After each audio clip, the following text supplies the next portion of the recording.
It's World Tuberculosis Day, and we've invited Dr. Althea Carr-Stewart, consultant physician and pulmonologist, to give us a few facts about tuberculosis and tell us how the disease affects your lungs. Welcome to Smile Jamaica, Doc. How are you this morning? Hi, Delia. Morning. Thank you for having me.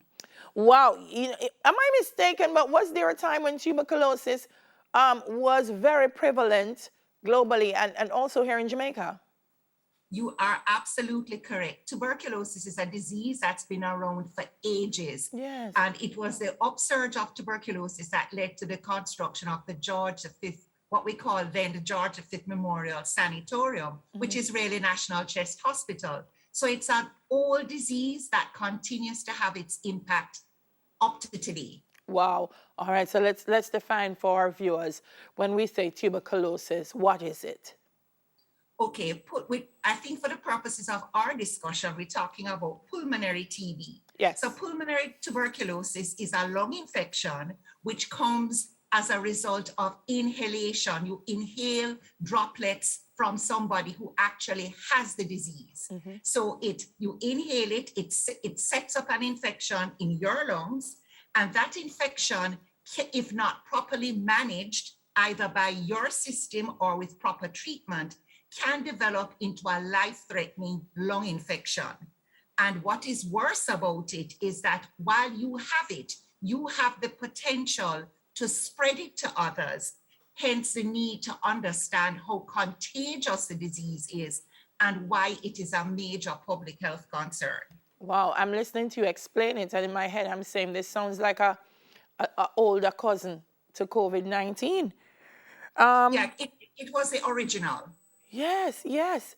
So who is at risk? Because it's contagious, it sounds like just about anyone, but I know medically there may be some people who are a little bit more vulnerable than others. Yes, you are right. You have the very young, right? But we are good with our immunization program in children. People who are, this word keeps on coming up with COVID all the time, people who are immunosuppressed, meaning that their immune system is not as efficient as it ought to be. And also, if you have been exposed to a good dose of TB from somebody who has a really bad infection, your immune system might not be able to manage it, and you'll run into problems and develop fulminant lung TB. Wow. So what would be some of the signs or symptoms, Doc? That's a good question. One of the first symptoms, because it can be such a serious infection, is the patient develops this protracted cough, fever. They sweat a lot at night. We use the term drenching night sweats because they sweat to the point where they have to change their clothes. They begin to lose weight. The word we use is cachectic. They lose weight. And depending on how extensive the disease is, they may actually cough up blood, which is usually what becomes frightening and forces them to seek medical attention. Wow. I understand there are two forms, the latent and the active. Let's talk about the latent one, first of all.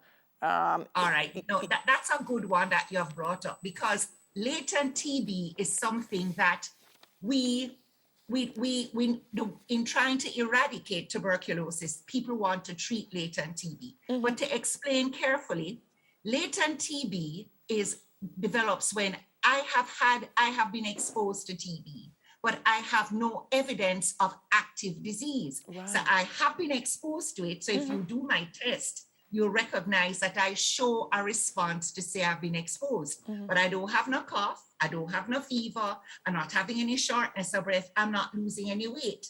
But under the right conditions, if I am forced to be put on drugs that are going to weaken my immune system in an effort to treat the disease that the drugs require, then that latent disease, it breaks down my immune system, and it can now light up and give me what we call reactivation TB. Okay, wow.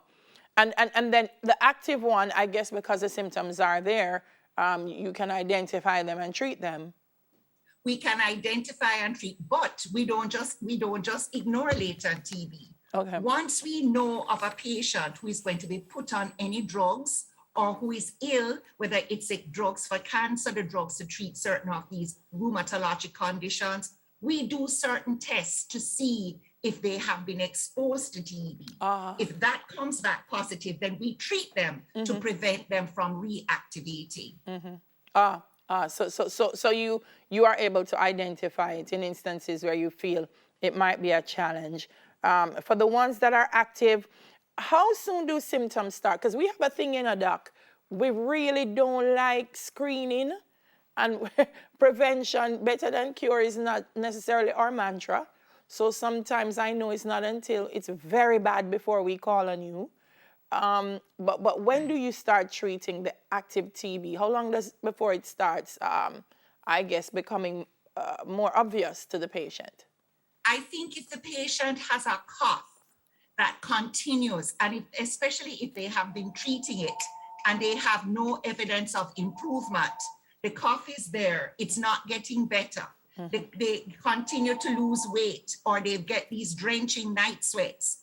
Then worse, if they begin to cough up blood, then you know that there is something that is seriously wrong. In that instance, then that is usually what prompts the patient to seek medical advice. But a word as well to the doctors. If you have a patient who you know you have treated, you have given them antibiotics, the patient has taken it, but this chest infection, the cough, the sputum is not going away, think TB and look for it. Yes, think TB and look for it. As we said at the start, it was so prevalent at one time. And I know whooping cough as well was a major thing in Jamaica. And we didn't quite know how to treat it. How are we now with tuberculosis? A long time ago, if you had TB, you almost felt as if, oh, this was going to be fatal. Now, I'm sure science has advanced treatment. We're good. We're good with tuberculosis. We also have improved our ability to test for it and to prove it.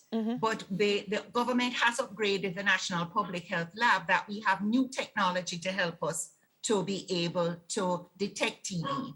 The thing about it is that we need to know that we have a constant supply of the drugs that we're going to use to treat it. Yes. We also have boosted our public health system so that we can follow up and track the patients who have the disease, that they take the medication, because we're not going to hospitalize you for the whole length of treatment. Right. And that's a minimum of 6 months. Wow. So we have boosted the public health, and we need to ensure a constant supply of the drugs to treat the TB. Wow. How prevalent is it now in Jamaica, Doc? Unfortunately, I can't tell you what the prevalence is at this point in terms of a percentage. Yes. But I can tell you that we still see it. We have the peaks. And I think post-COVID, when people were sort of locked down, there is always a situation of overcrowding. So we see it throughout the year. We have periods of peaks and we have periods where we don't see as many cases, but we are never without the disease. Doc, I think Jamaica has some of the most competent health professionals in the world, and listening to you explain this, I'm happy that you're here. Thank you so much. We do have some committed doctors to treating our population. We do. Such a pleasure to talk to you this morning. Thank you very so much. Dr. Althea Akar-Stewart, consultant physician and pulmonologist. That's 10 Minutes to Your Health. We'll do it again next Thursday.